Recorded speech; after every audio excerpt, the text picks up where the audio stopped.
Assalamu alaikum, урматтуу ишкерлер. Якаса ККМ аппаратына акция жүрүп жатат. Болгон баасы 8750 сом жетишип калыңыздар. Оанда мамлекет берген бекер аппараттарга көңүл бурган эмес элек. Кийин акциялар айтылганда дагы мани берген эмес элек. 14 миңден ашык акчага мына ушуну сатып алганмын. Мынакей сиздерге мүмкүнчүлүк ушул жаңы аппараттарды сатып алыңыздар, акцияга илинип.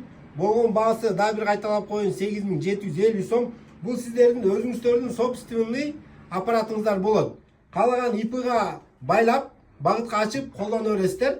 Жетишип калыңыздар. Туугандар, ишкерлер, мамлекетке салым кошо турган убакыт келди. Мыйзамды толук аткарып, сатууда ушул ККМ аппарат менен сата турган убакыт келди. Баарыбыз мамлекетибиз өнүксүн, өссүн десек, ушундай налогторду төлөп, мамлекетке салым кошойлу. Бул видеону урматтуу көрөрмандар, ишкер досторуңуздарга, бир туугандарыңыздарга жөнөтүп коюңуздар. Ушул акция менен ушул аппаратка жетишип калсын. Видео лайк басып коюңуздар.